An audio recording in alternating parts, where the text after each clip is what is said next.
ओडिशा राज्यर कलाहांडी जिला एक अनुन्नत पछुआ जिला होइथिबारु स्वतंत्र ग्रामीण अंचलर विकास सकाशे रास्ताघाट उन्नतीकरण पई केंद्र और राज्य सरकारक राजकोषरू कोटी कोटी टंकार व्यय बराद हेउछि। किंतु परितापर विषय कलाहांडी जिला जुनागढ़ निर्वाचन मंडली अंतर्गत आटीगां पूर्त विभाग रास्ता ठारू गोलामुंडा ब्लॉक डुक्रीपड़ा पूर्त विभाग रास्ता को संजोग करुथबा प्राय 3 किलोमीटर दूर पर्यंत हेबो। दीर्घ दिनरू रास्ताटी अवहेलित अवस्था पड़ी रहिथिबारु रास्ताटी मरण जनता पलटिथिबा नै लोके दहनी अवस्था गति करुछंती। एही रास्तारे बड़ बड़ खाल खमा गर्त रहिथिबारु लगाण वर्षा संप्रति कादुओ पचपचरे हजार हजार साधारण लोके गमनागमन रे नाही नथिबा असुविधार सम्मुखीन हेउछंती एवं अनेक लोक दुर्घटनार शिकार हेबाकु पडुछि।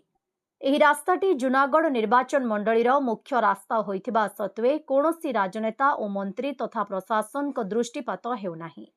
जहा फଳରେ अंचलर साधारण लोक सांगकु स्कूलर छात्र छात्री मानंकु जीवा आसिबारे कष्ट उठाइबाकु पडुछि। विशेष परिमाण रे आटीगां पंचायत कार्यालयर मुख्य द्वार मुहरे बड़ बड़ खाल खमा गर्तरे आंठुए पानी जमी रहुथबारु वृद्ध वृद्धा मानंकु कार्यालय को जीवा पई चिंतार कारण पालटिछि। प्राप्त सूचनारू प्रकाश दीर्घ दिनरू एही रास्ता निर्माण पई मान्यवर कलाहांडी सांसद मालविका देवी, मान्यवर विधायक जुनागढ़ दिव्यशंकर मिश्र, जुनागढ़ गोष्ठी उन्नयन अधिकारी एवं ग्राम्य उन्नयन विभाग अधिकारी को बारंबार अभियोग दाखल करि आसुथिले मध्य फसर फाटुची प्रतिश्रुति बोली गणमाध्यम आगरे ग्रामवासी असंतोष प्रकाश करिसंती। एने जदि आसुथबा आगामी पार्वण ऋतुर युद्धकालीन भित्तिरे नेता और ग्राम्य उन्नयन विभाग आवश्यक पदक्षेप न नियंती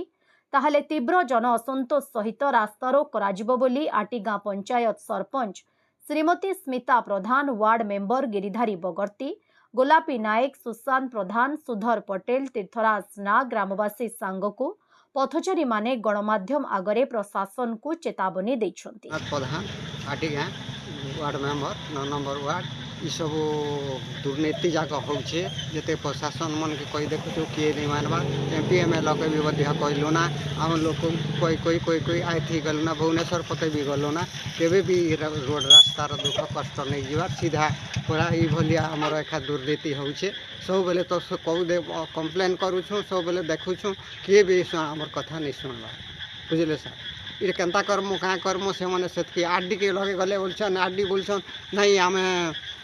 पठा हेमु पठामु से पठावाटा कहीं पीडब्ल्यू बोले कि पठामु क्या करमु किसी नहीं किसी थरे क्या उछन देखी दउछन पले जाउछन किसी तार काम नहीं कि कबार नहीं ऊपर एमएलए के पहले ना एमएलए के भी कहिछन एमएलए तो देखी कर जाइछन काना कहले से कर्म बोले तो से किसी नहीं हम जाऊँ ऊपर कहूचे भुवनेश्वर कहूचे से दिल्ली ना कहूचे बोलते सुजा स्मिता प्रधान आटीगां ग्राम पंचायत सरपंच बहुत लोग हैरान होइछन हमके देखि कर दुख लागुचे हजारों थर गलु आमे प्रशासन लगे एमपी एमएलए सरकार लगे जाइछु हेले किछि सुनबार नहीं कि किछि कहबार नहीं आरो हमर हाथे किछि नहीं ना इटा आरटी रोड जोछि पीडब्ल्यू जोछि सेति लगे आम आरडी ऑफिस के भी जाइलु से कथा भी हिस्सु किसी पदक्षेप नहीं ना आम भी किसी कर नहीं पारुछु। दीर्घ के दिन है नहीं भलिया अवस्था अछि 7-8 वर्ष हो गला अपन का के जणा देना एमपी एमएलए सब समस्त के जणा देना भुवनेश्वर पते भी गलो काना कहछन से माने कहछन जे सेटा आरडी करबा पीडब्ल्यू करबा समान को कथा हि दैछु हम करमु ई प्रतिश्रुति दे आसछन हेले किछि नहीं करबा। कलाहांडी विजुअल एडिटर भवानी गहिर रिपोर्ट ओडिशा हाइलाइट समाचार।